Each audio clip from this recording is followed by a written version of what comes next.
Hello and welcome to And the Runner-Up Is. This week on the show we're talking the 1928-1929 Best Actress race at the Academy Awards, where Mary Pickford won for her performance in Coquette.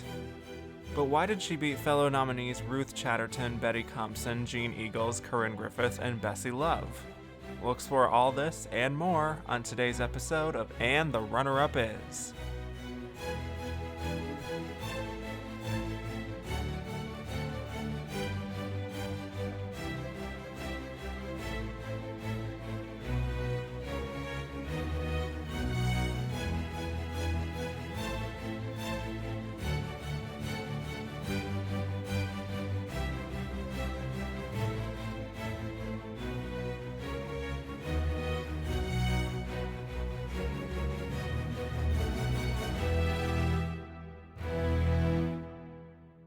Hello and welcome back to And the Runner-Up Is. I am your host Kevin Jacobson, here to break down the second year of Best Actress at the Oscars, which comprised the years 1928 and 1929. We'll be discussing why Mary Pickford won, and why the losers lost, and who we think was the runner-up of this Best Actress race. Last week, we talked about 3 actresses that were nominated at the first Academy Awards, and this year they decided to double it to 6 nominees. So I'm intrigued to see what we think of those. But first, my guest today, she is a history nerd who is a member of Next Best Picture as a writer and podcaster. She also has her own podcast called Petticoats and Poppies, which discusses period drama films from a historical perspective. You've heard her a number of times on this show, mostly on bonus episodes, but she also had a very memorable episode on the main show earlier this year, breaking down the film 1917 and the Oscar year of 2019. Welcome to the show, Nicole Ackman. Thank you so much for having me. I am so excited to talk about these very early Oscar movies. Super early. Yeah, I don't know if you had seen any of these before this assignment. I actually hadn't. Okay. So it was great. It forced me to watch all of these, which was nice. I really do enjoy watching early movies, but I honestly haven't seen sort of that much in between silent films and then sort of more of your 1930s movies. So it was nice to have this excuse to watch some of these early sound pictures. Yeah, I mean, this is the awkward growing pains phase of integrating sound into pictures. Yeah, so... And you can see it in the acting. Oh, yes. I mean, we talked exclusively about silent performances in the first episode, which gave it more of an even ground. In this case, we have a mix. We have silent acting, we have talky acting, we have kind of some blending in between. So it's a real, even more apples and oranges, I suppose, with this one. But before we get into this year, I would love to just get to know your taste when it comes to Best Actress as a category. And the first question I had for you is, what is your favorite Best Actress win of all time? So I was looking through this because I feel like my answer is really cliche. So I'm going to give my answer, and then I'm also going to give like my secondary answer, my second place, because my answer is Katharine Hepburn in The Lion in Winter. Yes. Yeah, I think it's one of, if not the greatest female performance of all time. I have been obsessed with that movie since I was like 14, maybe, when I first saw it. I think that everyone in it is doing great work, but Katharine Hepburn is just something else in it. But that was a very good choice. Another performance that I really love that's maybe a little bit less of an obvious choice is Audrey Hepburn and Roman Holiday, I think. Does absolutely splendid work. Yeah, the 2 Hepburns. Yeah. This is sort of how I got into movies whenever I was in middle school and high school was the 2 Hepburns. So kind of feels like it made a big impression on me at a young age, and I've never moved past it. But I think that's a really great example of a more subtle performance, which I think especially for that time period is really impressive. Yeah, those are 2 very good choices. And yeah, sort of different on the opposite ends of the acting scale. I mean, Katharine Hepburn is really going for it in The Lion in Winter. And Audrey, yeah, she's kind of more demure and charming, which is nice. And the other question I had for you, because there are many heartbreaks in Oscar history, I was wondering if you had a time when you were either upset or disappointed or surprised by a Best Actress loss? Yeah, so I was thinking about this and like what my realist answer would be, and obviously both times that Saoirse Ronan has been up for the Best Actress Oscar and has not gotten it, I've been disappointed. But both of those times, Three I times understood. now, actually. 3 times, yeah. But I always understand why, even as much as I love, that's right, as much as I love her in, as much as I would have loved to have seen her win for Little Women, or for any of the things that she was nominated for, but I was like, okay, what really hurts me? And I was looking through and I was like, yes, this. Carey Mulligan was nominated for An Education, which is one of my favorite Carey Mulligan performances, one of my favorite performances. Carey Mulligan is one of my favorite actresses. I think that she's one of the most talented people that we have working today. And, whenever you have one of those favorite performances and it's up for an award, but it loses to someone that you're like, well, they're worthy. Like, last year when Carey Mulligan lost, I was like, anyone that she could lose to would be deserving of this award, so I'm going to be okay. But the fact that Carey Mulligan lost for An Education to Sandra Bullock in The Blind Side. Yeah. Every time I listen to Bo Burnham's Inside album and there's the joke about Sandra Bullock in The Blind Side, I'm like, the Oscar-winning Sandra Bullock in The Blind Side. Yeah. So I think that's my most disappointing loss of all time. That's a very good choice. I'm just reminded of her, even in her own Oscar speech, saying, did I really earn this, or did I just wear you all down? Yep. And I'm like, well, we love some self-awareness. But that's a very good choice. I do think we'll probably get a few others along the line of saying Carey Mulligan as well, and maybe even from that same race, Gabourey Sidibe for Precious. It's just a win that, when you compare it to the other nominees, and I would say Meryl Streep and Julie and Julia, I think would have been very worthy. That would have been better than the Iron Lady, just saying. We'll get there way 3 years from now, but yes, very good choice. But let's go backwards almost 100 years and just dive right into the second Academy Awards and this Best Actress race. One thing to note about this year that is unique is this is the only time this has happened. The nominees that we discussed technically weren't nominees officially, and this is directly from the Academy website. They say that for this year, and I quote, there were no announcements of nominations, no certificates of nomination or honorable mention, and only the winners were revealed during the awards banquet on April 3rd, 1930. Though not official nominations, the additional names in each category, according to in-house records, were under consideration by the various boards of judges. So yeah, the winners were decided, but the other performances we'll be discussing were under discussion for the win and sort of unofficially nominees, even if they weren't on record nominees. But for the sake of clarity in this discussion, I will be referring to them as nominees, just because I don't want to have to do the mental gymnastics of whatever. Yep. Yeah, so let's jump right in. The nominees were Ruth Chatterton in Madam X, Betty Compson in The Barker, Jeanne Eagles in The Letter, Corinne Griffith in The Divine Lady, Bessie Love in The Broadway Melody, and Mary Pickford in Coquette, who was the winner. All right, so first, Nicole, what were your overall thoughts on these performances sort of collectively? They're an interesting set of performances because they really do range from, we've got one that's pretty much a silent performance. We've got some that are, musical performances. We have one of these, which, I wasn't actually able to watch. Right. Because you can't find it anywhere. Mm-hmm. And a lot of these are performances by, or I guess probably all of them, by actresses who had done work in silent films and were coming over to talking pictures, other than obviously the one that is silent. And a lot of these actresses also were stage actresses. And so a lot of them now, to a modern audience, I think feel very overdramatic, very sort of put on and unnatural. With the exception, which I'm sure we can talk more later, of Bessie Love and The Broadway Melody, which I think does feel a little bit more like a modern, more natural acting performance.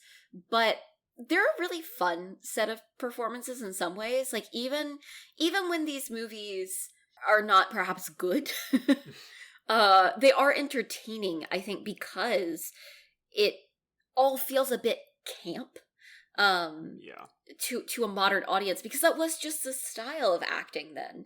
But it's definitely different than what we see today. Right.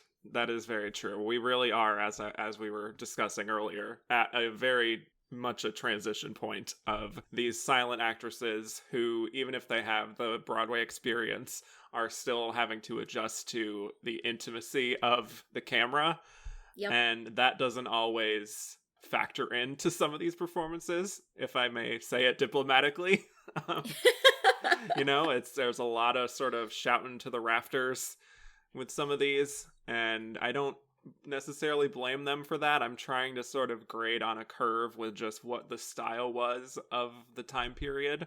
I don't think that I'll be too harsh on most of these, but there are a handful of exceptions here that will be fun to get to, I think. So I'm just really excited to just jump right into this. Let's go in alphabetical order. Let's start first with Ruth Chatterton as Jacqueline Floriat in Madame X. Ruth Chatterton only did a few films before Madame X, so this was very much a breakout role for her. And this is an extremely melodramatic early talkie, based on a play, of course, from the early 1900s, and it's a story that's been adapted many, many times over the years with others like Lana Turner and Tuesday Weld. And with this one, it is very apparent, I think, that they're still trying to figure out sound and how to even move the camera without making this huge, like, lumbering noise.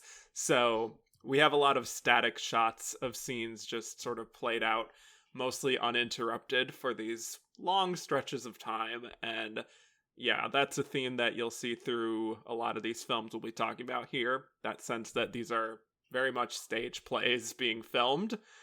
And I do think that does extend to the performances. So just a summary of Madame X. It's about a woman named Jacqueline who divorces her husband after he catches her cheating on him with another man. They have a very young son together, but the husband just forbids her from even seeing the child at all and throws her out of the house, basically. She then goes on to become a kind of a drifter, going off to other countries, having these interactions with strange men, and she does this over the course of about 20 years. So eventually she ends up with this guy who is a total sleazeball who realizes that her ex-husband is the attorney general, and so he wants to swindle him out of some money by blackmailing him. And meanwhile, she wants to protect her son, so she ends up shooting him dead, naturally. And then, just by sheer coincidence, her son grows up to be a lawyer, not just any lawyer, but her lawyer, when her case is brought to trial. And neither of them know who the other is, of course. Somehow. I don't know how that never gets brought up, but she realizes it very late into the trial. Very soapy, very melodramatic. What do we make of Ruth Chatterton here? There's a lot of weeping. Yes. Which honestly kind of is a theme for a lot of these performances. Yeah. A lot of crying. Of crying. But, I do think that there is some real feeling in her performance. It is definitely over the top and very weepy, very soapy, like you said. But compared to some of the others here, it does feel a little bit more natural, I think. It does have a little bit more fluctuation in it. It feels sort of on the other end of the scale of Mary Pickford's performance that won, in terms of the character work that we see. And, I've got to say, like, that big dramatic courtroom speech towards the end, I was pretty riveted. Like, it's a lot, but it is at least entertaining. It is. You could say that. Yeah. When I sort of look at her in this film, I feel like it's not fully a complete performance that I'm on board with, especially the beginning. I don't know if you felt the same way, but there's this long scene where she comes back to the house. And her voice, the voice she uses at the beginning of the film, just feels a little bit off to me. Okay, truly, I can't figure out if she was trying to, like, do a different voice on purpose. Yeah. To then be able to show, like, oh, she's aged in these later scenes or something. Yeah. It's definitely, it feels like it's a performance that gets better over the course of the movie. Mm-hmm. Because when it started, I was like, okay, we're doing this again. But by the end of it, I was like, okay. She's clearly thought about her character motivation a bit. This isn't just like, okay, I read the script once and then came to do it. Right. Which I do think some of the performances in these movies can feel like, not even necessarily from the lead actresses, but the other people around them sometimes. Yeah. And I will say, like, I can't remember the name of the actor, but the guy playing her son does, like, a decent enough job. But some of the other acting in this movie, it's like, okay, poor Ruth had nothing to work with. Yeah, I know. So, yeah, this is definitely not my favorite of the set, but I also don't think it's the worst of them either. Yeah, middle of the pack, I suppose. Yeah. For me, in the beginning, it took me a while to sort of rub that off of how I felt about her, just because there's just kind of like a heightened, almost like a crying in her voice as she's speaking, and that's over the course of like this 10-minute scene. I'm just thinking of a modern day example, and there's the monologue from Julianne Moore in Magnolia, where she's at the pharmacy and she's like really upset and she's like, "Don't call me lady." It's just at this very heightened register for like the entire scene. It's almost like a Madeline Kahn, and just like her register. Yeah. But the problem is this is supposed to be played seriously, and I sort of struggled to really see the person so much as Ruth really trying to squeeze out every single emotion. She also does have like a stiffness to her, a bit of a fragility, which I do think is partly intentional, as you were saying, maybe to sort of, contrast that with how she would be later on, which was a lot looser. But that beginning, man, that is some forced acting. Yeah. I would love to know if they actually did shoot that before everything else in this movie, because it feels like that. I know. Yeah. But there's the point where it's been about 7 years and she sounds a little more bitter. The voice dropped a little bit. There's an interesting moment where she calls this guy, who I think is supposed to be her landlord or pimp, or I don't really know, some kind of authority figure. She calls him a rotten swine, and he slaps her and she falls and sort of almost reverts back to that higher pitch from before, which did show me, I think, some intention and some thoughtfulness in her approach. It did seem like, oh, okay, so that was like a marked attempt to make this feel like she's become this different person that's not who she was in the beginning. Right. I guess. Did it work entirely? No. No. Do I see some intention there? Yes. Yeah. Well, when we eventually get to like 20 years later, I think she's a lot different. She's a lot looser, much more of an attitude, more personality, very much like I don't give a F attitude. Yeah. I think the way she's styled also helps to make her feel very changed from who she was. A little more ragged, really not the refined kind of woman that we met at the beginning, and her body language is different. So I do think that eventually we get to this point where it's like, okay, when we look back on the first half, maybe that wasn't just supposed to be taken exactly seriously, if that makes sense. It wasn't supposed to be like as bad as it seemed. Like there was intention behind it. Her scenes where she's drunk are probably my favorite of her performance. Yes. That's, for all that it's not my favorite, it is a fun performance in places. Yeah, and it seems like she's very much a woman who is reflecting a lot on her life, and she's thought a lot about it and has some regrets, but there's this one thing that she's held on to for all these years, which is her son, the well-being of her son. Yeah. And then there's that moment when she's just kind of spilling everything and very drunk, And with this sleazeball that I was talking about, she mentions who her ex-husband is. And then when he kind of picks up on that, you see this flash of recognition of what she's done. And she really realizes in that moment, even when she's very drunk, that she has to backpedal and sort of play it off like she was just making it up. I think that's a really good scene for her. Yeah, that's definitely, I think, the best scene that she has. It feels the most natural to me. Because there are a lot of ways to play drunk on screen, and I think some people really overdo it, and it just seems kind of silly, but there it very much seems like this woman who has just been through so much, and she doesn't overdo it too much, but she's still very altered, but still conscious. It's a really delicate balance. Then by the end of the film, we do have that long trial scene where she's just sitting there kind of quietly resigned to her fate until that moment where she sees her ex-husband in the courtroom and just everything changes. And I think she's decent here, but really is more of that shouting to the rafters thing that I was talking about, like it's a Broadway show. Yes. Without a whole lot of variation in her delivery. And I hate to say this word because it's kind of gendered, but it's a little bit histrionic, just in terms of really definitely. going up there. Definitely. Which, you know, I understand the desperation from what she's trying to express. She doesn't have a lot to lose, except for just the protection of her son and making sure he doesn't find out who she is, however implausible that may be. Also, can I just say, following that scene, this movie's ending is so abrupt. Yeah, there's a lot of that in this era. Over. Yeah. Like... yeah. I know. It's wild. I don't know. I think just the plot really takes me out of this film for the second half with this thing of having the son coincidentally be the lawyer.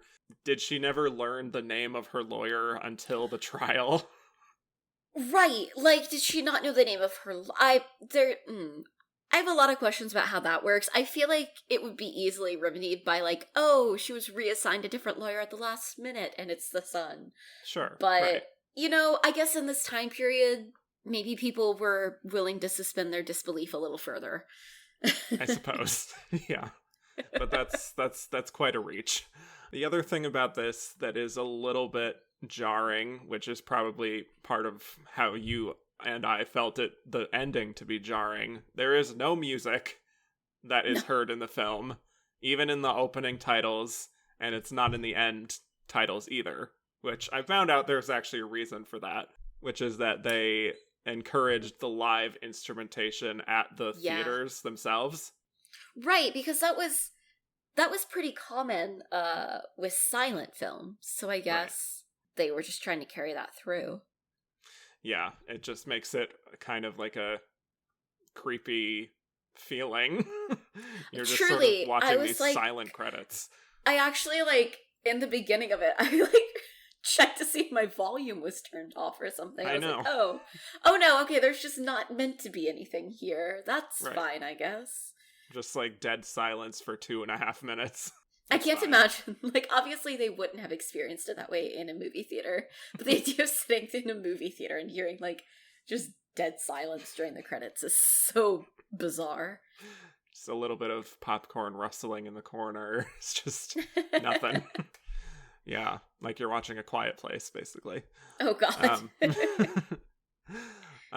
Well, a fun trivia fact with this film. It is believed that Lionel Barrymore, the director, helped to innovate the use of boom microphones in film with Madam X. Oh my gosh. Yeah. Okay. So there's been a few different claims about who truly invented it, but it certainly was around that time, and yeah, we might have him to thank, as well as Douglas Shearer, who did the sound on the film, Douglas Shearer being the brother of Norma Shearer. So Madam X is secretly, perhaps, an incredibly influential film. Wow, that's actually kind of crazy. Yeah. Did you have any other thoughts on Ruth Chatterton here? Not specifically on Ruth, and this actually kind of goes for a lot of these films, but I do think that this movie is very interesting in terms of the morality of the piece. Yeah. It's not the only movie of this set that has to do with murder. There's a lot of murder amongst these movies, it feels like. Yeah. Mm-hmm. But I just think it's very interesting because, once you get further into sort of later classic Hollywood, this sort of dubious morality, this sort of like the heroine is a, quote unquote fallen woman is not as common. And I think, once you get like everything gets haze coded and everything, I think performances become a little bit more, we need like an upstanding lead female for the most part. But yeah. I just thought it was very interesting that the whole time I was like, all right, so like they're not really fully condemning her for what she's done. Like, right. We're supposed to be on her side, I think, which is just very interesting whenever you sort of think about the time period that this was made in. It is, again, in the transitional period of pre-code and code. That's another transition point we can talk about. And yeah, I think that's a very good point. And I think this is also a kind of performance and a kind of film that perhaps doesn't really get the kind of accolades anymore. And a lot of these kinds of stories are sort of TV movies now, more so than feature films. Lifetime, certainly. But yeah, a lot of murder, a lot of trials, a lot of women on trial in this category. Yeah. What's that about? Yeah. And so another thing I wanted to do with this series is also to just read a review or two from the time period of how these performances were talked about. This was from the New York Times. They said that Miss Chatterton lends to her part acting rarely beheld on the screen. She portrays the emotional spells of the saddened woman with intelligence and artistry. I feel like now I want to start referring to women in my reviews like that. Like, Miss Ronan brings... Yes. Miss Ronan. Mm-hmm. That's Mordantal from the New York Times for you. So that's Ruth Chatterton. We'll be talking about her again next week for her subsequent nominated performance. And let's move on to Betty Compson for The Barker, playing Carrie, no last name. So unfortunately, this is not a film that is available to stream or even to purchase. So it's only at the UCLA Film Archive. I am not a West Coaster. Nicole, I know you are not a West Coaster, so nope. We weren't available to see this. There are very few people who actually have, I would imagine, which is a shame because I don't know how much you read up on this performance beforehand, but sounds very interesting. Right, I wish I could have seen this. Yeah, so the film is about a carnival barker, obviously, who has a girlfriend, Carrie, who is a dancer. She's Betty Compson, and this carnival barker wants his son to follow in his footsteps, but things become complicated when she gets the son drunk, and the barker breaks up with her for that for some reason, and she is just irate, and she kind of gets revenge on him in an interesting way. Sounds like a fun performance in the middle of all these heavier, more dramatic performances. What's interesting is that she's not even billed above the title, from what I understand, and that it's more of a supporting part. That's kind of a juicy supporting part. And there were no supporting categories at this time, so this would have been the only place to put her. But yeah, I wish I could get the chance to see this performance. Definitely. And I was reading about her, and she'd been a star of silent films, but the stuff I was reading said that she actually transitioned well to the talkies, because she had a nice speaking voice, which obviously not all silent film actresses did, but people liked hearing her. And I really wish that I could see this, because it sounds like it could potentially have been my favorite of the bunch. But I know. Come on, TCM, do something about this. For real, though. Yes. But yeah, she was very popular in silent film, to the point that I read that she was able to use her clout to actually develop her own production company. much like Mary Pickford. Yeah. But she had her ups and downs, so she was actually let go from Paramount. So she went to England, she found success there, and then she was wooed back to Paramount. And then only to be let go again. So that's tough breaks in Hollywood for Betty Compson. And eventually she landed at these kind of smaller studios, and one of the releases was The Barker. Also, I read there was some personal drama around the time of the Oscars. I read this in Inside Oscar, where she was very successful, obviously, professionally, and getting this unofficial nomination. But then she also split up from her husband around the same time. And I feel like this is our first true example of what we call the Oscar curse. Yeah. In the 2000s, where like after winning an Oscar, we saw this trend of Best Actress winners splitting up with their husbands. Just saying. Yeah. Oh, that's interesting. Yeah. Wish we could say more, but let's just move on. Yeah. All right. Well, our next performance is Jeanne Eagles in The Letter, playing Leslie Crosby. Another film based on a play. And another talkie where the sound is not great. No. And even the picture is a bit difficult to figure out exactly what's happening, like in a few of the wide shots. I watched the film on YouTube, where it's there in its entirety. It's only 65 minutes, mercifully short. From what I understand, there is a DVD that is more restored. That would have probably been the better way to watch it, maybe. But close-ups are okay, but the wide shots, it just all really kind of blurs together. I don't know if you felt that way too. Yes, I did. Yeah, but this is about a woman who is married but is having an affair with another man, similar to Ruth Chatterton. But in this case, it's a very different story because the man she's having an affair with, Jeffrey, decides to move on from her, and he shacks up with another woman. And it's a Chinese woman named Li Ti. Leslie writes a letter, the titular letter, essentially begging him to come back to her. So he goes to her house, and it's very clear that he has no interest in her anymore.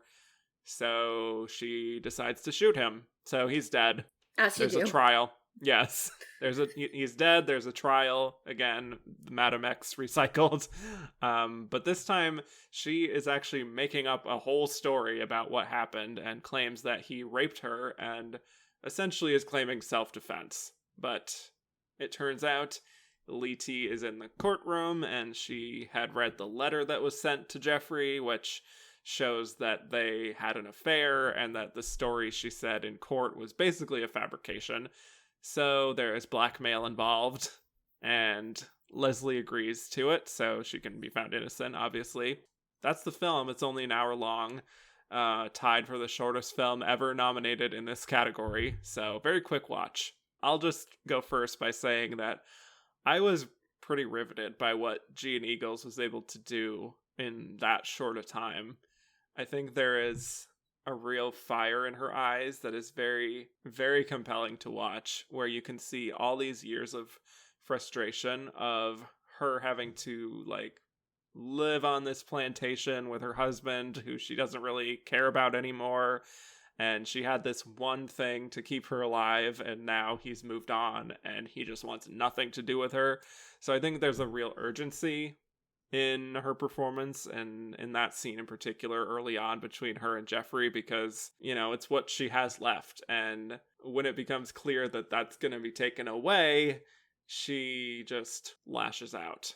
I think this is a great performance. I really do too. I was fascinated by this, and in reading about Jeanne Eagles and the fact that, you know, this actually ended up being like a posthumous nomination, because she died at the age of 39 from a possibly drug overdose, and she had drug addiction and alcohol issues. I think it's really interesting because you definitely do sort of see a woman falling apart in this performance. Like, the scene in which she killed him is like almost manic. And she's got this sort of wide-eyed look to her where you kind of actually believe that she might kill someone. Mm-hmm. But then whenever she's on the stand and she's got this very feigned innocence, and there's this almost like preening play acting sheen to it that's in direct contrast to what we've seen of her before, I think is just fascinating. And then of course, like, that ending scene with the, rubber is so compelling. Like, I truly couldn't look away from her the whole time. And I think it is fascinating, considering what was obviously going on in her life, that she was able to do this sort of work. I will say, the one thing about this movie, there's some weird racial things going on in this movie. Yeah. Every time with the she's story, it's a problem. Yeah, exactly. Every time she's like, the Chinese woman, I was like, oh no. But I will say, I was interested. I looked it up, and the actress who played Li Ti, the Chinese character, was actually a mixed half Chinese actress, which is, better than I would have expected for 1929. So there is that. But I really do think this is actually a strong performance. Like, this is the sort of thing that I'm like, yes, this actually says to me Best Actress nominee. Exactly. And I think what's really striking about this performance is how she is just able to convey so much emotion and still give it that, the melodrama and the very direct feeling that's required with the part, but she's not going overboard with it, and you compare that to Ruth Chatterton or some of the other actresses we'll be talking about, and I think you definitely see someone here who was in control of herself and what she was capable of, and also in front of a camera, and was comfortable with the arrival of sound. She seems very aware that this is a more intimate medium, which is why we see a lot of difference in how she sort of reacts with her face. Even those little smaller gestures. Like, there's one moment that I actually took note of, which is where her lawyer tells her about how he'll just do what's necessary to save her neck, and she just like briefly, almost offhandedly touches her neck, almost in this subconscious way. She just seems so in control of what she's doing here that you feel like you're actually seeing a character as opposed to seeing acting, which is a very high compliment of this era specifically. Absolutely. And it does feel like everything is very character motivated. Like, she seems to have definitely properly thought through who this woman is, why she's doing what she's doing, and all of that. Whereas some of the other performances from this era feel a lot more like somebody just was given the script and then did it, and didn't really think at all about that sort of character motivation, character background, any of that. We definitely, from the beginning of this, get the sense of a woman who is sort of dangling on the edge, which I think really also helps the fact that, like you said, we've got a lot of extramarital affairs in these nominations. We've got a lot of murders, but this is one where it's very easy to feel on the side of this character, and I think a lot of that has to do with Jeanne Eagles' performance and the way that she is able to make her character sympathetic and give us that feeling of how trapped she feels, even as she's doing some pretty gnarly stuff. Blackmail and murder and all that. But I do think this is a really interesting, and this is one that, for anyone listening who hasn't seen it, which I'm assuming probably is a lot of people, I actually think this is worth seeking out and watching. And again, it's free on YouTube in full. You might struggle to see a few things, but it's worth it for her. It definitely is. Yeah, and I do also, going back to the trial, the courtroom scene for her, I want to commend that scene in particular, where she is just making up this huge, elaborate story about how she was the innocent in all of this, and she was just acting in self-defense. And I love when actors get the opportunity to act as a character within their own film, if you know what I'm saying. Yep. Where, there's her acting as a woman who is pretending to be someone she's not in front of this courtroom. And I'm just always fascinated to see how actors play that dynamic, where sometimes I feel like they're a little bit too winky with the audience and sort of overdoing it with the obviousness that they're lying, and you sit there and you wonder, like, how are these people around her actually buying any of this? But in this case, I do think she is very convincing. She is acting quite differently compared to the person that we knew up to that point, in terms of sort of trying to appear more like the victim, but it doesn't seem like too much of a stretch what she's doing. To be honest, it feels like a more realistic version, not to jump ahead too much, but the play acting she's doing in the trial feels like a more realistic version of what Mary Pickford is doing in her entire performance. Yeah. You're not wrong. I don't know why, but I thought when you were starting that you were going to compare it to, like, Gone Girl.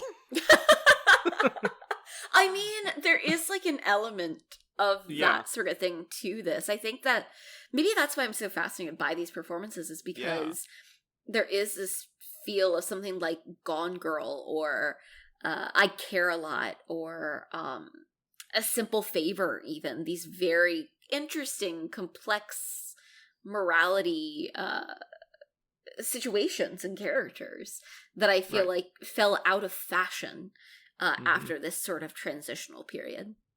Right. Where women are allowed to be complex and not always heroic. Imagine that. Because they're real three-dimensional people, and there are people like this in real life.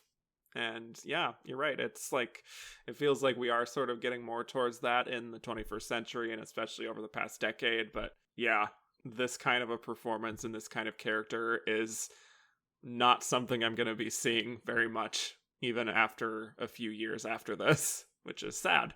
But I do want to also mention, going to what you were saying about the more racial element of this, I do think that there is an interesting subtext. I don't know how direct that subtext is, or if I'm just reading into it, but the idea of her privilege as a white woman, and being able to leverage that to protect herself.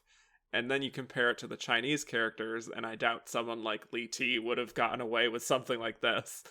Also Li Ti is shown as smart enough to sort of exploit this situation.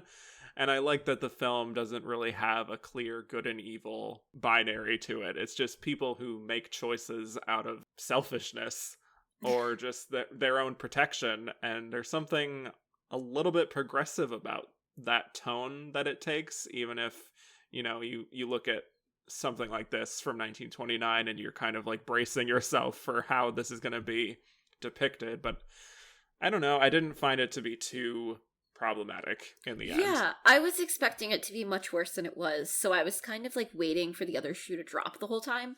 And then it never did. And I was like, oh, okay. Right.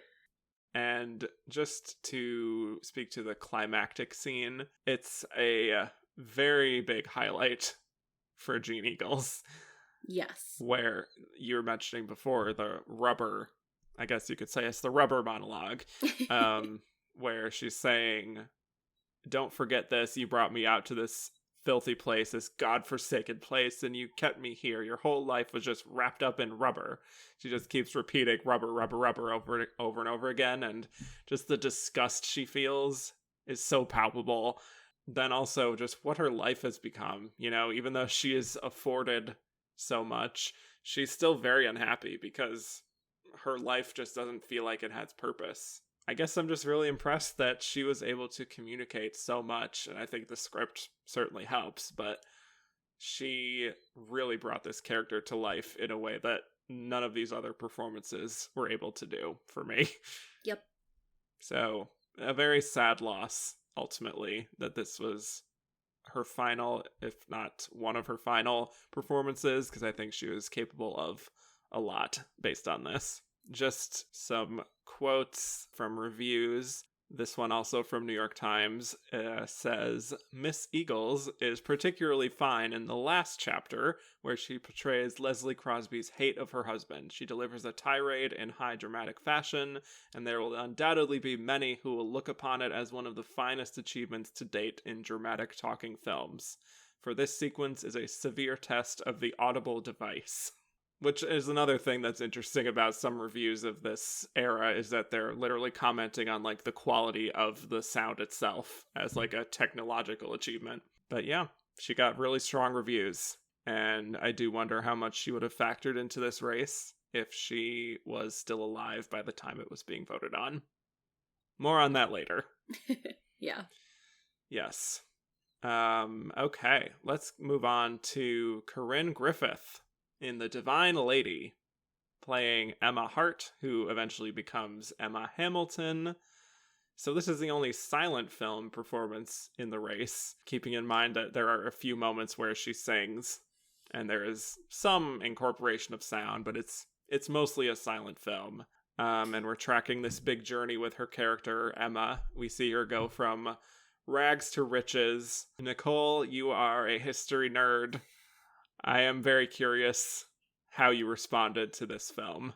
So this is the film that whenever I first looked at all of them, I was the most excited for, because sure, this definitely feels like the kind of thing that should be, you know, my favorite of this bunch.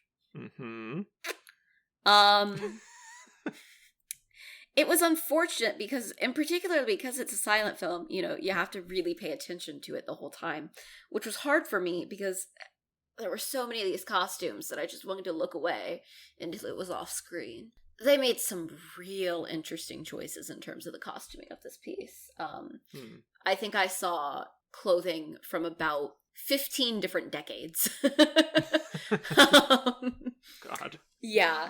Obviously, in the 1920s, nobody cared about historical accuracy, which is very obvious in the costuming and the plot.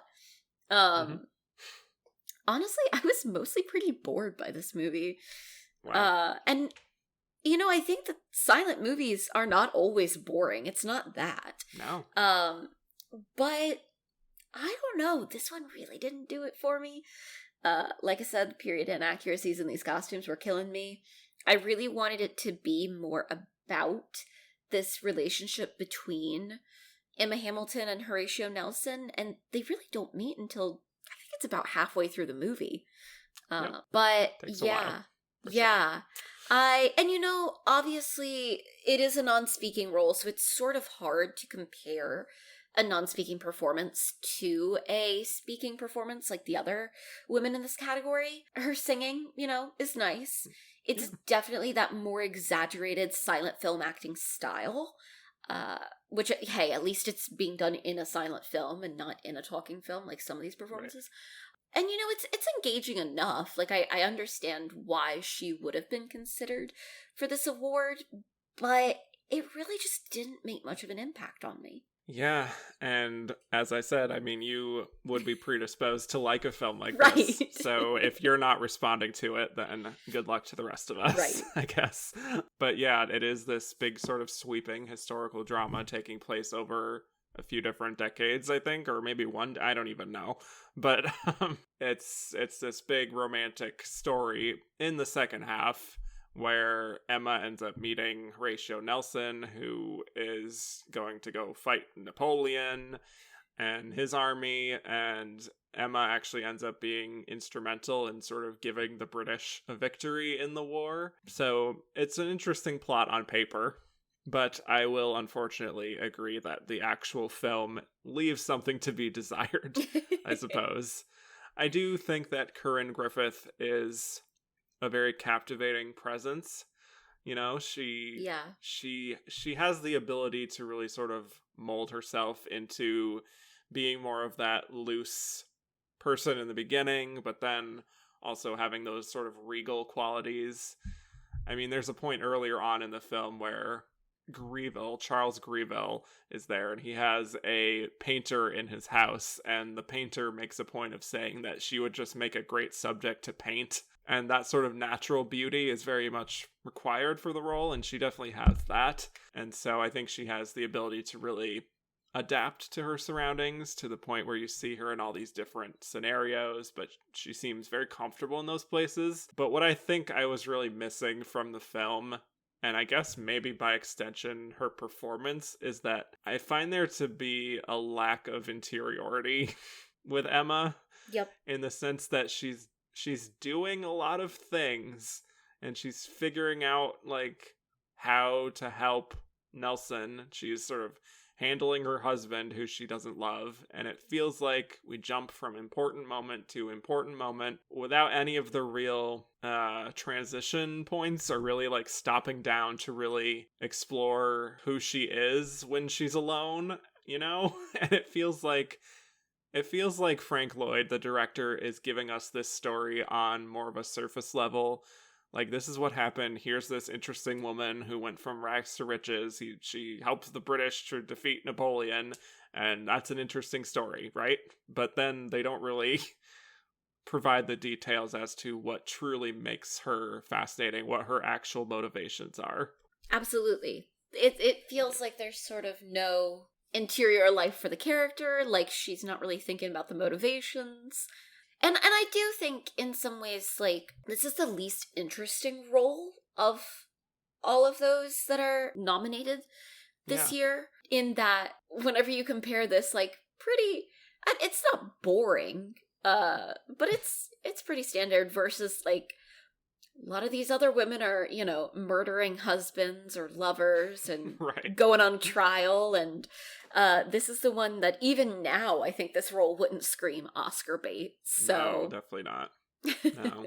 I don't know. It doesn't really give you a natural progression of the Emma character, and it's to the point where she doesn't even really get like a whole lot of showcase moments, kind of like you're saying, like, you know, Ruth Chatterton or Jeanne Eagles, because the film is just more interested in giving us the plot points than it really is stopping down to show how all of this adapting that she's had to do is really affecting her. Like, that's the story that I'm more interested in, and yet you look at the very last scene of the film, for example, and it's not even about her.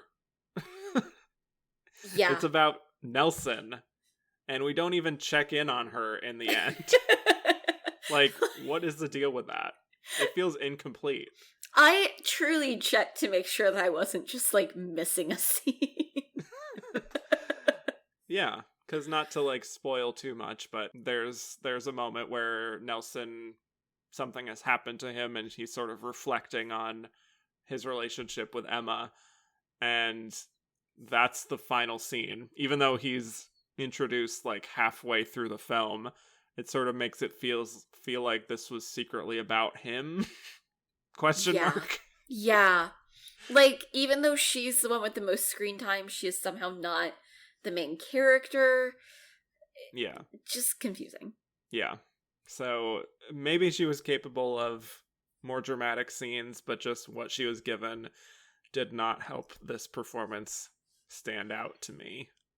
Just to sort of provide some positive to this, probably her best scenes are when she is around Nelson and sort of thinking about Nelson, because there I do think you see the change in her and sort of realizing what love really is, how it should be, how powerful that can be. The first scene of them meeting is actually a really nice little meet cute scene. Yeah. Where she's like playing the harp.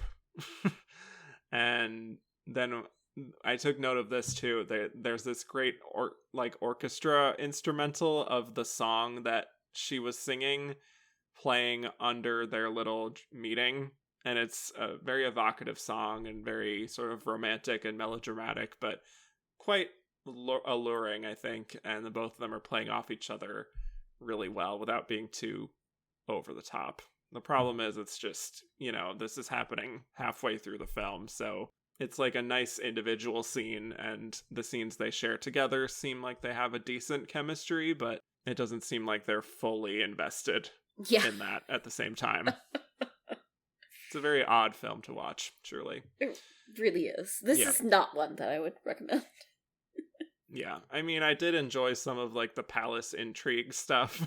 Yeah. Where, like, Nelson just, he hasn't left to go home to England yet because he just wants to stay with Emma. And he gets this letter saying, like, why haven't you come home? Signed, your wife. Yeah. Which is a very fun way that they sort of reveal that at the bottom of the letter. Yep. And then, like, his wife intentionally leaving Emma off the guest list. Very dramatic. Yeah. Love that. It is weird, though, that I almost feel like they don't manage to make Emma as sympathetic as some of the other characters in this category are. Yeah. Despite the fact that, like, she's not murdering anyone. Yeah. You would she's think not it would doing be too easier. much wrong. Yeah. But yeah, I don't know. I just feel a bit of a distance from this performance. Maybe some of that is the silent element of it. I don't know, maybe it's just the film that I have a problem with, or if it really is just her, or it's a combination of all those three. I think all three.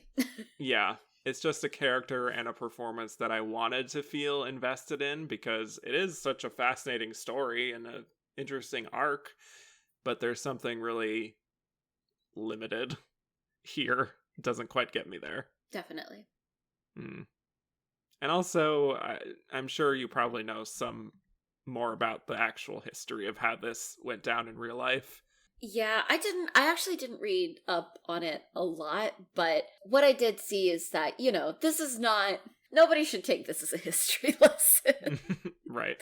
Yeah, and I think that the real history there is actually probably a lot more interesting, to the point of the fact that I'm like, well, this, like, somebody should make a movie, like a new movie, a movie with that, has better costuming and performances, and plot based on the actual truth behind this, because I do think there's a fascinating story there. This movie just isn't it. Yeah. I mean, they did have an affair in real life, but it also went a step further because they had a child together. Yeah. Which is not in this film. Which puts a whole new spin on it. Yeah. Yeah. And it's just, I think it's sort of thrown away in a title card that, like, oh, Nelson went away from his wife and they're in this English village now. But yeah, they straight up had a child together, and she actually died pretty shortly after that. And again, I really wish they had explored more of what happened, after Nelson died. What does that look like? How does she react to that? Yeah, it does kind of feel like they took the less interesting parts of the story and made a movie about them. Yeah. And I sort of think that the director was more interested in the battle sequences as well. Yeah. Which there's a few of those, and sort of showcasing the synchronized sound and things like that, more so than the actual story, which left something to be desired. Yes. Just a quote from New York Times again. Griffith is no less lovely than in her other films, but sometimes she appears to be a little too conscious of the angle of her eyebrows. Which is the shadiest shade. I love that. Okay. But it goes on to say, for the most part, however, she gives a commendable performance. Wow. But, yeah, I can't blame him. All right. Let's move on to our final nominee before we get to the winner. Bessie Love for the Broadway Melody as Harriet Hank Mahoney. That's Hank in quotes because that's her nickname. All right, so the Broadway Melody is the Best Picture winner of this year, which you could probably say helped Bessie Love to either get this nomination, quote-unquote nomination, or you could even say that it could have helped her come close to winning because they love the film. And she's playing one half of a sister duo who want to perform on Broadway. They kind of have an in because Hank is dating this guy named Eddie, who's very in, and they're not the best duo in terms of singing and dancing, but they certainly try. Yeah. And doesn't that count for something? Yeah. I'd say she's like she purports to be, and maybe is, the smarter of the two, with her and her sister Queenie, played by Anita Page. But yeah, it's kind of an ensemble film, even though they have sort of the A story. So I think it's a little kind of a different of a dynamic compared to those other performances that we discussed. So I'll just say I'm not a fan of this film. It's probably one of the worst Best Picture winners of all time. Not in the sense of being aggressively bad. It's just sort of aggressively mediocre when it shouldn't be. Nicole, I don't know if you had actually seen this before. I know you also like musicals, so I didn't know if that might sort of appeal to you in some way, but what were your thoughts on the Broadway Melody before we talk about Bessie Love? So I have to first of all say that I had not seen this before, and I went to rent it on Amazon, and Amazon, in its description, refers to this film as the granddaddy of MGM musicals. Oh, wow. So I spent a good portion of this film still just recovering from that statement. Yeah, okay. So the granddaddy of MGM musicals. Whatever that means. But I think that this film is interesting.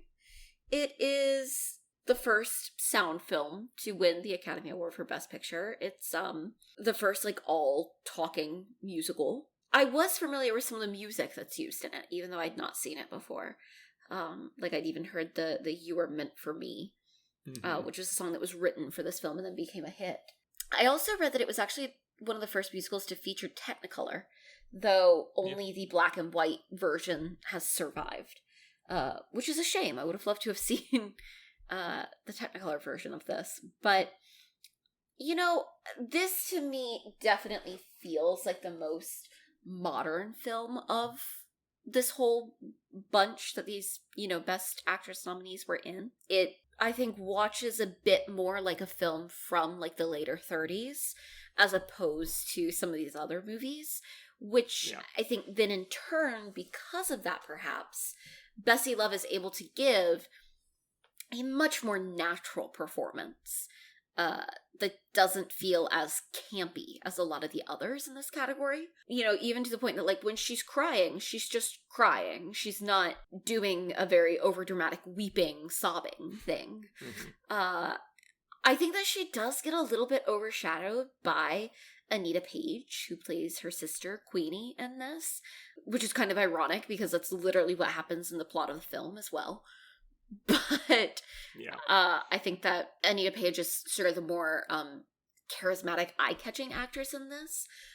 But that said, I think that Bessie Love does really good work in this. I think that the way that she is able to contrast with Anita Page is really nice. I think that, you know, her singing and her dancing are strong in the way that they should be for this role. It's a character that's easy to feel for in the second half of it. I do think that, like, the first half I wasn't super impressed, but then the second half of this film I was very impressed by her performance. It is very subtle compared to the other performances in this category, really, other than maybe Corinne Griffith. But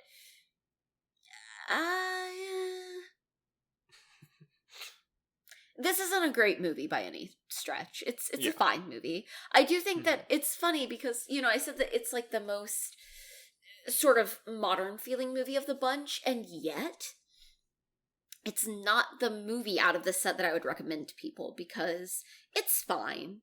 It's okay. It's not bad. Like, I wouldn't call it like my least favorite of the Best Picture winners that I've seen.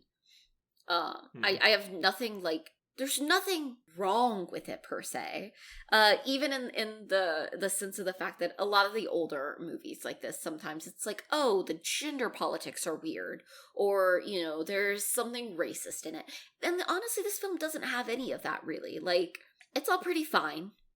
It's not good, but it's not offensive. And it's not like horrifically bad. It's just sort of there. Yeah. It's there. I do think that Bessie Love gives the best performance in the film.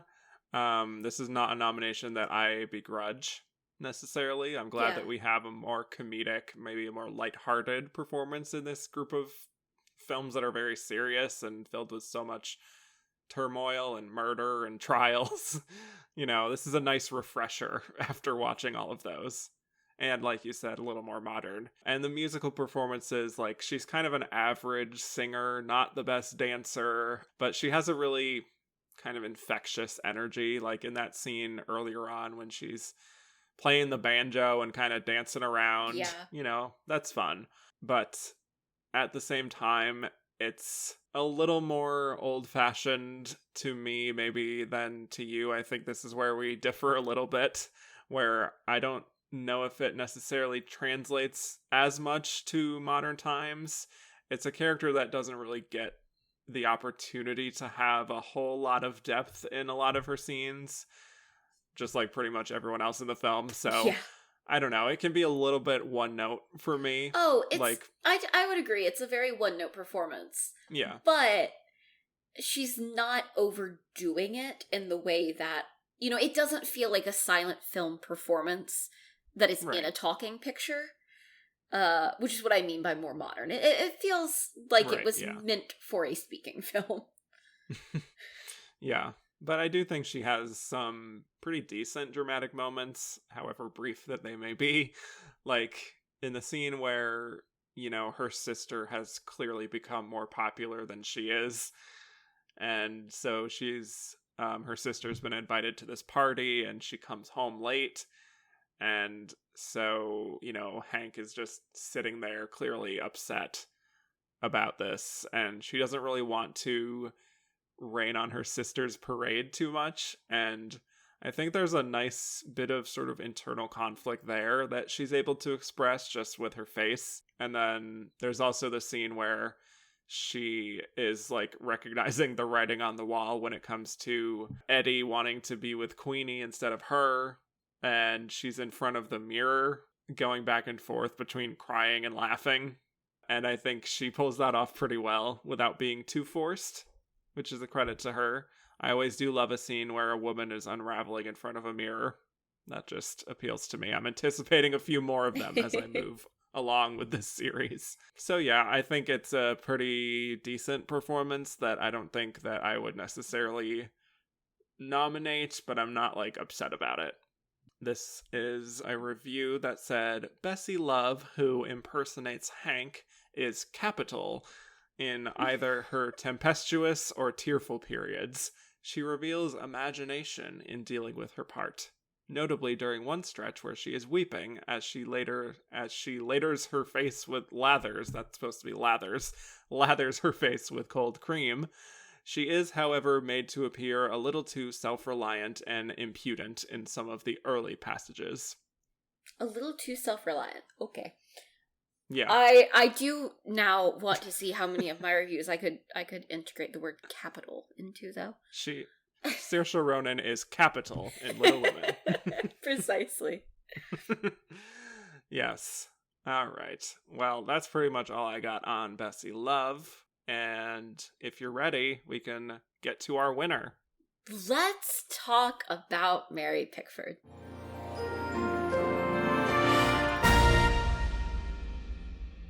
Oh, Mary. Okay. Mary Pickford in Coquette, the second Best Actress winner. So this is her first talkie after a few decades of being the queen of silent films. And it shows that this is her first talkie. Yep. I do think there's a self-consciousness in her performance that is very apparent. Basically, just to quickly summarize the film, she's playing a Southern belle who wants to be with a man of a lower class, but of course her father forbids that, and naturally they come together anyway, but they're deeply in love, and then her father's just incensed to the point that he goes out and just straight up kills the guy. And she's distraught, and the rest of the film is her sort of grieving and figuring out if she wants to help her father in court or to actually reveal the truth of what happened. Another one that is very melodramatic, very soap opera before soap operas, and that extends to the acting. Yes. Nicole, what are your thoughts on our Best Actress winner of the year? So first of all, what on earth is going on with the accents in this movie? Not just from her, from everyone. This movie is something else. It is so overdramatic. Also, I have actually written in my notes, of course there's a mammy character in this. God, I don't know what I was meant to get from this movie. But, mostly I'm fascinated by her voice in this, because she sounds distinctly like Margaret O'Brien, but like Margaret O'Brien when she was like 10. Like, I don't know what, like, I struggle to believe that's what Mary Pickford actually sounded like all the time. Yeah. This isn't one of Pickford's stronger performances. She obviously was a brilliant silent film actress, and it just doesn't translate here. It is hard. I don't think you can watch this and believe that she won this on merit. I am well on record of talking a lot about the fact that the Oscars are political. Who wins? They're not winning for the performance that they're winning for a lot of the time. I feel like I probably talked about this on the 2019 episode. And I think next time someone challenges me on that, I'm going to say it has been this way since the beginning. Look at the 1929 Best Actress winner and try to tell me she won that based on merit. Yeah. She didn't. Like, she was in the middle of trying to reinvent herself. She'd, cut her hair into a bob haircut, was starting to try and take some more risque roles. Because she was already older when Talking Film arrived and wasn't sure how to make that transition, obviously. Yeah, she's almost 40 here. Yeah. And, she was one of the founding members of the Academy. And her husband very important to note that. Her husband was the Academy's first president. Mm-hmm. And I think that, first of all, right there, that's probably enough. But then obviously she was doing inside dealings here and knew things behind the scenes and was literally dining the voters. Wining and dining. Yeah. What I read, I think, says that she had them over for tea. Yes. And I think it's very easy to assume that, like, that is why she won. And half of me is like, hey, good for her. Like, she saw it in and she took it. But she's a very smart woman. Yeah, right. It's like, okay, loving the businesswoman side of what you're doing. The acting, not so much.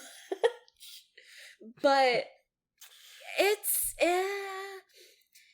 she's so over dramatic in it, especially like her reaction to Michael's death in it. Mm-hmm. Made me laugh out loud. Really bad. Yeah. It's so bad. It's so bad. Yeah, and she really does not get a handle on the Southern accent. No. Ever, at any point. Ever. It's also a very unlikable character, to be honest. Yeah. And she's not able to save it from that. Like, I'm sure that there are actresses who could play this character as written and still make her likable, but... Totally. She's, like, stringing this other guy on the whole movie for no apparent reason.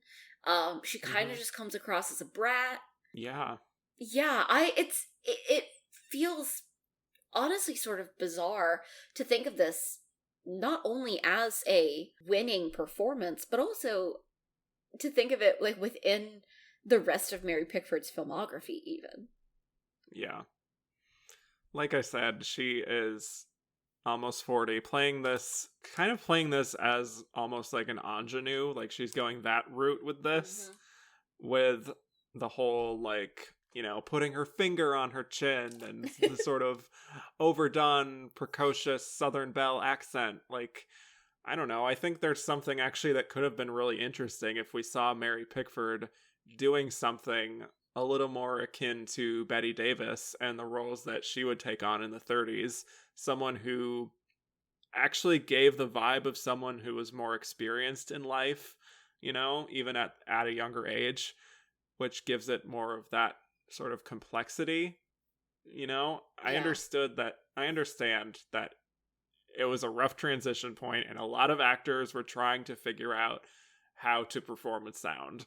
I just wonder if there was a part of her that didn't want to give the audience too much of a departure from the Mary Pickford they knew and loved. Yeah, like, the performance almost feels like a cliche in the way that she's building this character, this very overdone ingenue, and then I'm like, oh, or maybe like this is actually more of just where the cliche comes from. Mm-hmm. It's almost like Lena Lamont territory. Yeah, pretty much. I mean,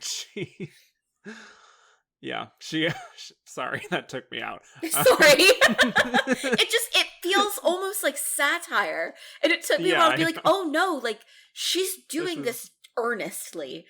Yeah, she's playing it straight. Yeah. Yeah, I don't know. Like, she already did this dramatic transformation where she cut her hair into a bob. She's playing a little more of like the flapper type. She's playing a more adult role. Maybe she didn't want to take it a step further by playing it a little more mature than what people are used to, because, I mean, her cutting her hair literally made the front page of the New York Times. Yeah. Which is wild. I mean, that's impact, baby. That's like, you can't get better than that. But I don't know. It doesn't work. I feel bad saying it because she's such an icon, but no, honey, no. Yeah. I feel better knowing, there's no world in which she could ever listen to this, but Mary, this ain't it. This ain't it, Chief. Yeah. And even at the time, like, she had released another film, I think it was The Taming of the Shrew, which was also a talkie, and it was like a disaster, and everyone was like, actually, I don't think Mary Pickford is like transitioning to sound very well, and it was like very openly written about that this is not working, so she only did like 2 other talkies after this, and she was just done. And so that's another big part of why she felt that it was necessary to sort of wine and dine the Academy. But if you had any other thoughts on her performance before we move on to just more of the discussion about the race itself. I just will never be over the combination of the voice and the accent. It's too much. Mary, you're doing too much. I mean, I think she could have maybe gotten to a point of, having a little more naturalism to her style of acting and her vocal delivery, but she sort of just picked everything up and went home, and that was it. I mean, she did a lot in terms of like being a public figure, but in terms of film, that was it. I understand. Yeah. But at the same time, I don't know. I'm sort of morbidly curious to see what else she could have done after, like a few years down the road. If I was this bad at my job, okay, well, I also might enough. pack up shop. Yeah. Which is why we can sort of transition into the discussion now of the race itself. It's so interesting to me that she did campaign so much to win this award. She truly saw that she was not about to win this on merit. Mm-hmm. And said, I will invite them to tea. Yeah, but like, I don't know, was she proud of this performance? I don't know. Because I was even reading from a Mary Pickford book, actually, that when she first heard her voice on screen, she was like mortified when she saw this. Right. Again, here I am with like the Singing in the Rain reference, but like... Yeah. I'm like, could they not have dubbed her, like, and done her a solid? Like... Yeah. I really do wonder, like, what it was that made her want this so badly. Or if maybe she sort of was already seeing the writing on the wall and realized that maybe she didn't have many performances left, many chances left, that this transition wasn't going to work for her, and was sort of like, if I want one of these awards for this Academy I helped set up, I gotta make it happen now. Yeah.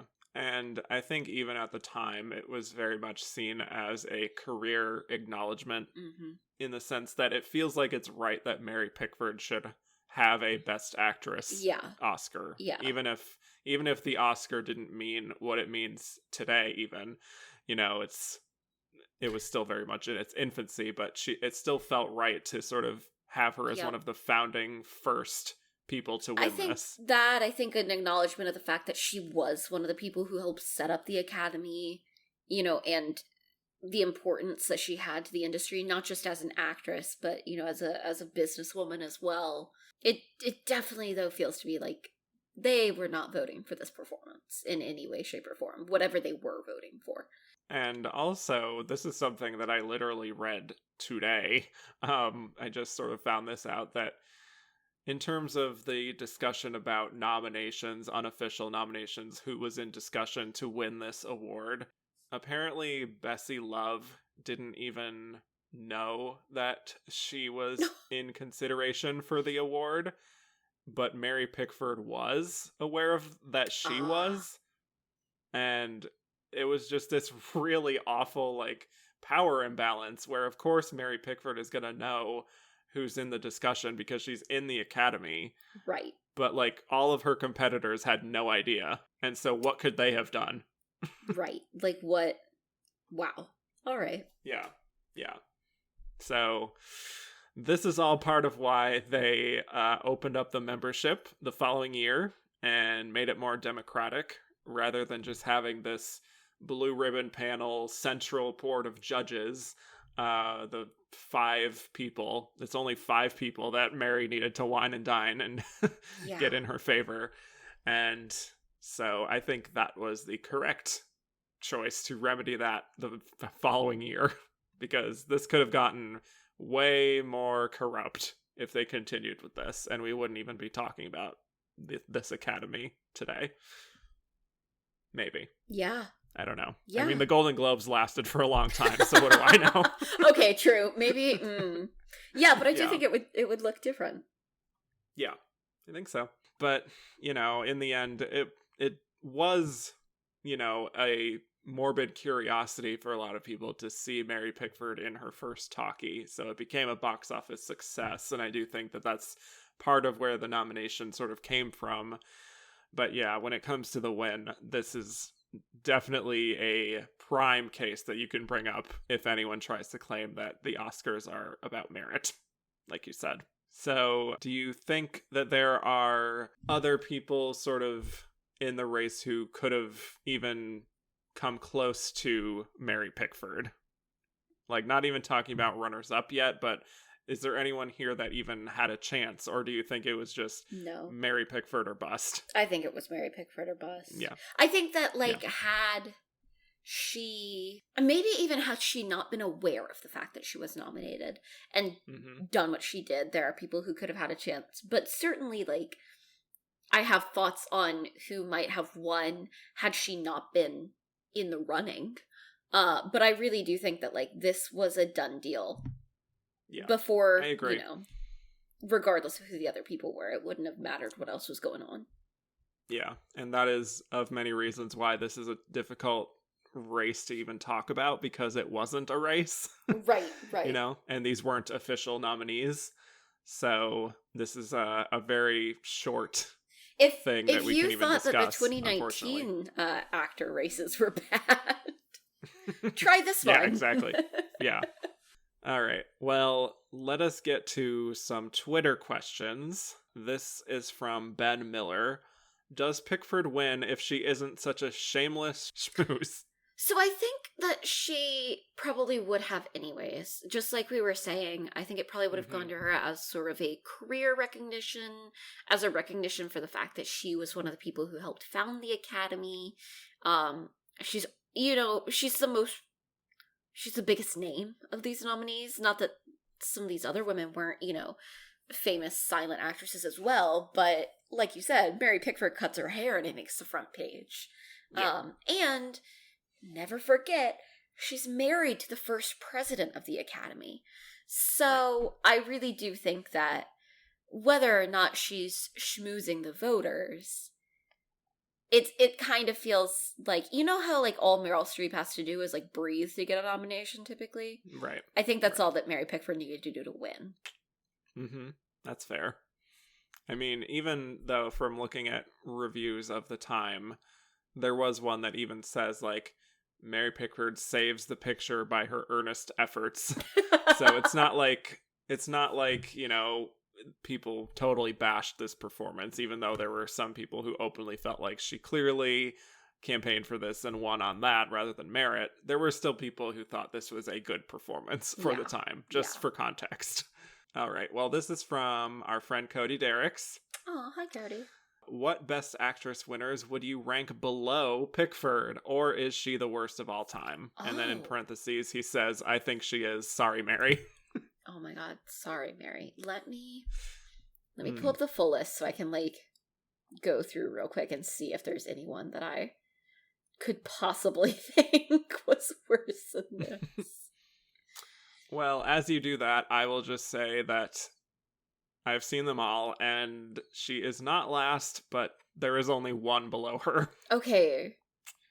And I will be talking about that performance not too far from this year. I'll just leave it at that. Okay. Yes. Honestly, from what I've seen, I wouldn't say that she's, I'd have to really go through it.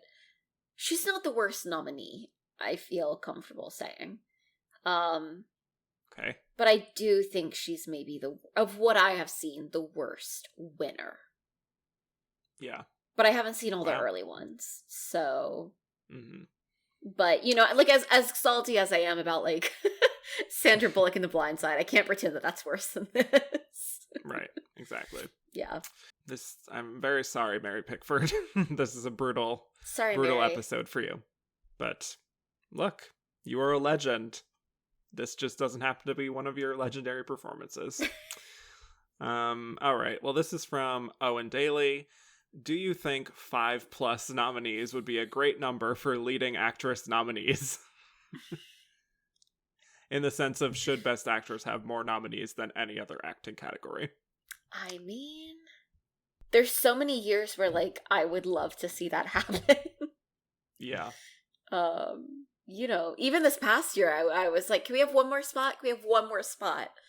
That would have been an interesting whoever got that, because the 5 that got in were getting in the whole year. Right, but there were so many people that, you know, weren't getting recognized that I would have loved to have seen get recognized, or God, you know, the year before, like we could have also had double nominee Florence Pugh or something. I mean, I have a hard thing with awards because I'm like, I just always want to see everybody get recognized who's done a good job. Like, why do we have to cut it off? But yeah, I think just for Best Actress, let's do 6 nominees always. Yes. Well, here's my take. I'm going to be especially brutal with this. I actually like the exclusivity of just having 5. I don't know how controversial it is to say that, but I do think 5 makes it more prestigious. But I did think about this. There are some years where it is just so competitive that it feels wrong to leave out, like, one of the major contenders. I wish I could be on a system like Best Picture has been for the past, you know, little while, where it's like, okay, you have this many, and then if there's enough votes, you get another spot, and if there's enough votes, you get another spot. You know what I mean? Like, I'm not explaining that well. You literally just took the words right out of my mouth. Sorry to cut in, so, but yeah, page. Let's go on that model just for Best Actress from now on. Yes. Like, if there was a rule where the baseline is 5 nominees, it's always going to be 5. Yeah. But if there's a 6th actress who gets above, like, a certain threshold, or maybe is within 1 or 2 votes of 5th place, or however you want to do it. Right. I think they should get a nomination too. If Lupita gets enough votes, then she gets in. Yeah, like. Thank you. And the world is a better place. Exactly. Yes. That's my campaign if I was Academy president. So, this is from our friend Andrew Carden. Hunch on who would have fallen short had they gone with just 5 nominees. Ooh. Speaking of which. So, who gets dropped from this list? Who gets dropped? This is very tough. My first instinct is to say Corinne Griffith gets dropped. It's the only non-speaking performance. It's the least showy of the roles by far. But for whatever reason, didn't the Divine Lady win the Academy Award for Best Director? Yeah, it literally won Best Director. Yeah, and it was nominated for Best Cinematography. So I don't think that's actually what gets dropped. So I'm thinking maybe Betty Compson? That was my first instinct. And as much as I hate to say it, maybe Jeanne Eagles. Right. I know that's brutal because, you know, it is a posthumous nomination. I can't tell back in 1929, would her having died have been, like, in her favor or against her? I don't really know. Right. Yeah, I think probably not in her favor would be my guess. I think they're trying to sort of reflect the present in this time period and sort of even project to the future, perhaps. Yeah, probably one of those. This is from our other friend, Chelsea. Lots of friends. Are there any nominees that surprised you and you wish were talked about more when people talk Best Actress? Well, I think we sort of made that clear with Jeanne Eagles. Yeah. Right? Yeah. I don't know about anyone else necessarily here. Sorry to the rest. Yeah. I mean, I guess... No, it's just Jeanne Eagles. Okay, just Jeanne. I was trying to be nice and come up with someone else too, but it's just her. Yeah, I agree. Two people asked pretty much the exact same question. This is Gordon at Mark Wahlberg and Kel Loves Movies. They both want us to compare Jeanne Eagles versus Bette Davis, who did the 1940 remake of The Letter. I don't know if you've seen that one, Nicole, but... I actually haven't. That's okay. I think the 1940 version is probably better. I think Bette is just really electric in it. I think that's the kind of performance she can sort of do in her sleep, but that she is really dynamic in that. But I do actually give the slight edge to Jeanne Eagles here, just in terms of the, I don't know, just the raw power she has. And also just given the limitations of the technology at the time, yeah, I am more impressed with what Jeanne was able to do.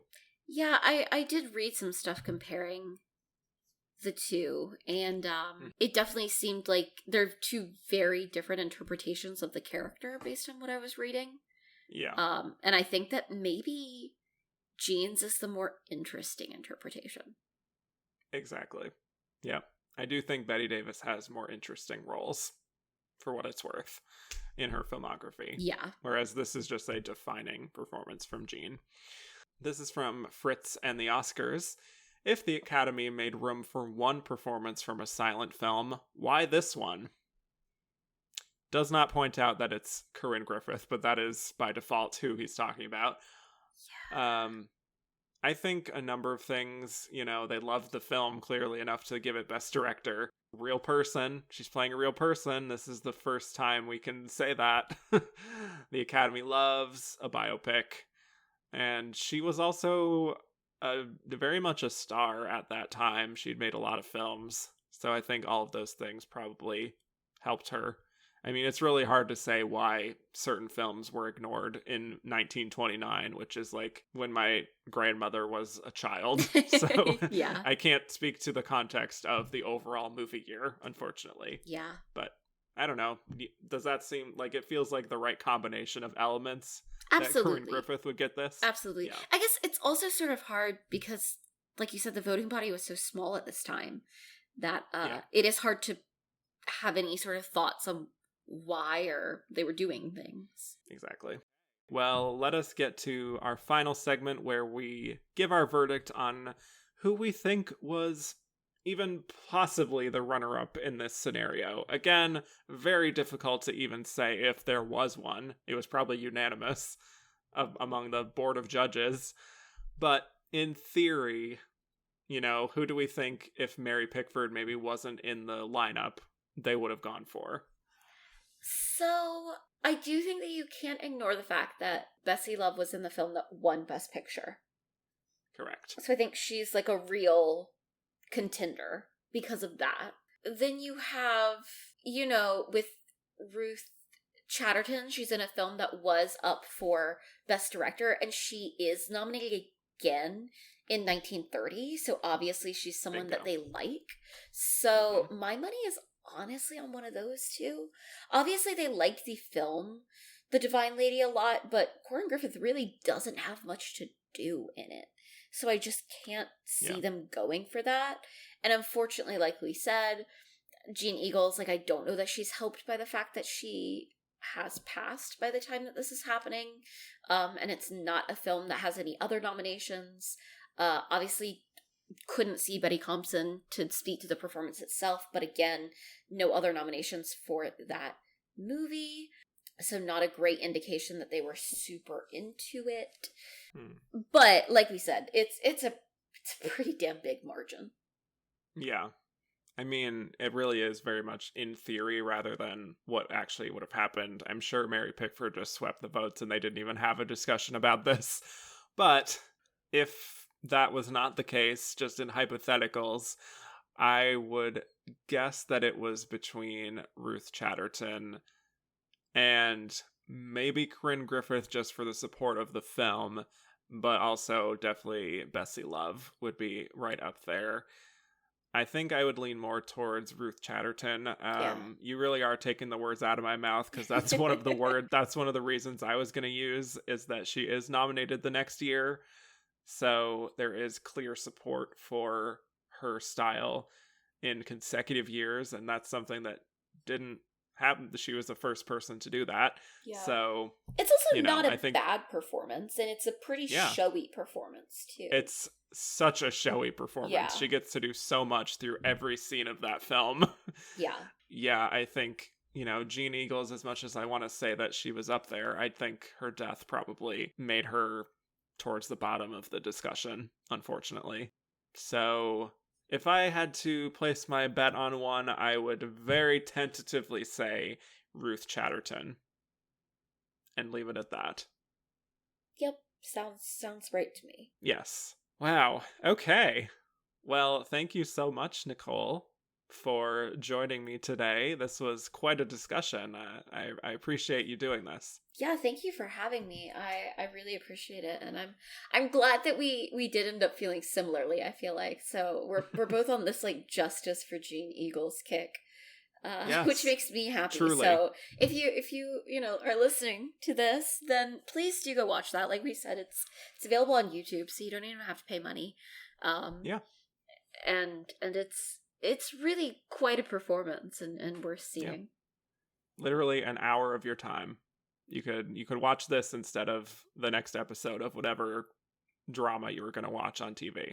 So, and then you can feel fancy for having watched a movie from 1929. Exactly. And highly recommended by Kevin and Nicole. So there you go. So where can people find you on the internet? You can find me on Twitter, Instagram, and Letterboxd at Nicole Ackman 16. And on Twitter, I've got my link tree in my bio, which has links to all the different places that I write and podcast for.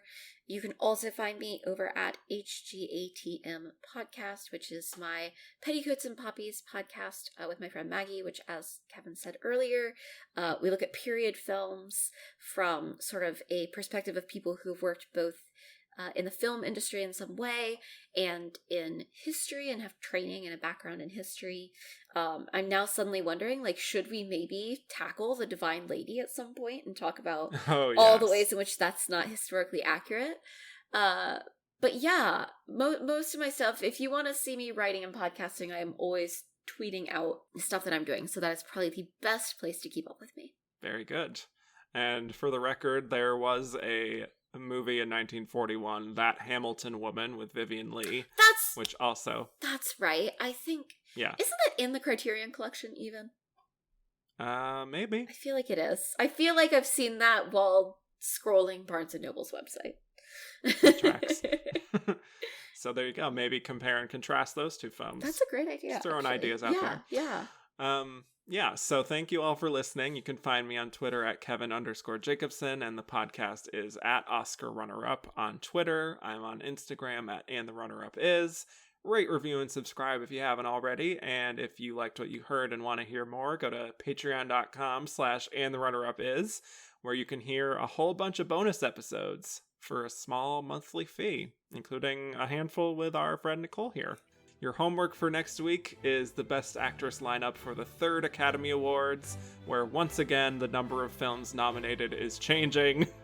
There's 7 this time. The nominees were Nancy Carroll in The Devil's Holiday, Ruth Chatterton in Sarah and Son, Greta Garbo in Anna Christie, Greta Garbo in Romance, Norma Shearer in The Divorcee, Norma Shearer in Their Own Desire, and Gloria Swanson in The Trespasser. And the Oscar winner there was Norma Shearer in The Divorcee.